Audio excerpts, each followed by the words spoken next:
ఒకప్పుడు మీకు అందరికీ ఒక ఐడియా ఉంటుంది. హైదరాబాద్ని వేదికపై నుండి మేమందరం కూర్చొని తెలుగు జాతిని ఏ విధంగా అగ్రస్థానంలో పెట్టాలని ఆలోచించినప్పుడు మొదటి బ్రేక్ త్రూ, మొదటి అడుగు హైటెక్ సిటీ. దాంతో ప్రారంభమైంది మన జర్నీ. ఇప్పటికి కూడా జ్ఞాపకం. వేదికపై నుండి మిత్రులందరం కలిసి వాజ్పేయి గారిని పిలిపించి హైటెక్ సిటీతో ప్రారంభించాం. ఐటీకి ప్రాధాన్యత ఇచ్చాం. అదే సమయంలో టెక్నాలజీకి ప్రాధాన్యత ఇచ్చాం. కానీ మన సాంప్రదాయాలు మర్చిపోకూడదు. మన వారసత్వాన్ని ఆ రోజు సౌత్ ఇండియా కౌన్సిల్ ఆధ్వర్యంలో ఈ ప్రాంతం ఉంది. ఇప్పుడు నేను ఉండేది. చెన్నారెడ్డి గారు చైర్మన్, తమిళనాడు గవర్నర్. ఆయన ఒకటే అడిగాను, ఈ ప్లేస్ నాకు ఇమ్మని అడిగితే అడగంగానే ఈ ప్లేసు ఒక తీసుకోమని చెప్పి ఇచ్చారు. అక్కడి నుంచి అంత మునుపు మీరు చూస్తే రవీంద్ర భారతి ఒకటే ఉండేది. మనకు చిన్న హాల్, ఇమ్మీడియట్గా ఒక కాన్ఫరెన్స్ హాల్ కావాలని శిల్పకళా వేదిక, శిల్పారావం ఈ రెండు కూడా అభివృద్ధి చేశాం.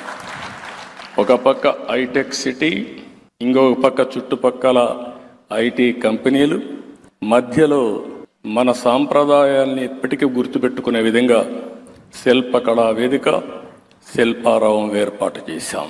అవి చూసిన తర్వాత అనిపిస్తుంది ఈరోజు తర్వాత చాలా డెవలప్మెంట్ జరిగాయి.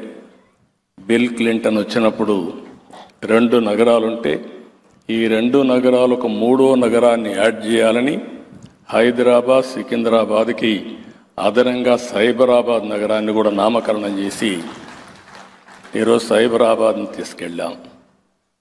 ఈరోజు ఇవన్నీ చూసినప్పుడు ఒక ఆనందం, ఒక తృప్తి. రాజకీయ జీవితాల్లో ఏ వ్యక్తికైనా కావాల్సింది మనం చేసిన పనులు శాశ్వతంగా ప్రజలకు ఫలితాలు ఇచ్చినప్పుడు దానికంటే మించిన ఆనందం ఏది ఉండదని మరొక్కసారి మీ అందరికీ విజ్ఞప్తి చేస్తున్నా. తెలుగు జాతి చరిత్రలో ఒక ప్రత్యేకమైన స్థానం ఉంది. మనం అనేక సందర్భాలు చూసాం. ఒకప్పుడు హైదరాబాద్ స్టేట్, మెడ్రాస్ ప్రెసిడెన్సీలో భాగం ఆంధ్రప్రదేశ్, 2 రాష్ట్రాలు కూడా కలిసి ఆంధ్రప్రదేశ్ రాష్ట్రం. తర్వాత ఈరోజు 2 రాష్ట్రాలు, తెలంగాణ రాష్ట్రం, ఇంకో పక్క ఆంధ్రప్రదేశ్ రాష్ట్రం. నేను ఎక్కడున్నా మిమ్మల్ని అందరినీ మనందరం కూడా చేయాల్సింది తెలుగు జాతి ఒకటే. ప్రాంతాలు వేరు కావచ్చు.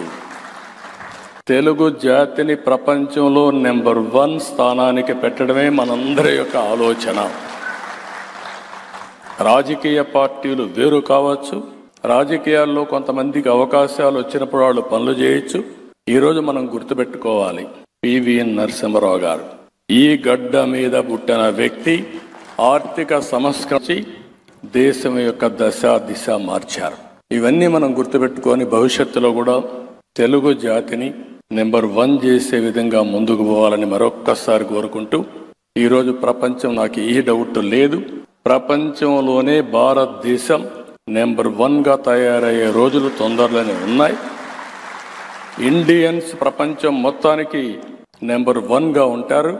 అదే సమయంలో తెలుగు జాతి మొన్నటి వరకు జూయిష్ని గురించి మాట్లాడేవారు. ఈరోజు ప్రపంచం మొత్తం మాట్లాడాల్సింది తెలుగు జాతి అందరికంటే అగ్రజాతిగా ఉండడానికి మనందరం దీక్ష తీసుకుని ముందుకు పోవాల్సిందిగా కోరుకుంటూ, భారతదేశాన్ని ముందుకు తీసేపోయే బాధ్యత ప్రధానమంత్రి గారు తీసుకుంటారు. తెలుగు జాతిని ముందుకు తీసేపోయే బాధ్యత ఇక్కడుండే ఈ రాష్ట్రాల్లో ఉండే తెలుగు జాతి మొత్తం ఒక పద్ధతి ప్రకారం పనిచేయాలని మరొక్కసారి కోరుకుంటూ, దానికి కూడా దత్తాత్రేయ గారు ఒక స్ఫూర్తి, ఒక అజాత శత్రువు. నేను చూశాను, ఒక పార్టీ కాదు, అన్ని పార్టీల్ని ఒక వేదిక మీద ఒకరోజు కాదు ప్రతి ఒక్క సంవత్సరం తీసుకొచ్చి ఐకమత్యాన్ని కాపాడిన వ్యక్తి బండారు దత్తాత్రేయ గారు. ఆ ఐకమత్యంతోనే మనందరం ఒకటిగా ముందుకు పోవాలని మరొక్కసారి విజ్ఞప్తి చేస్తూ అందరికీ నమస్కారాలు. జై హింద్.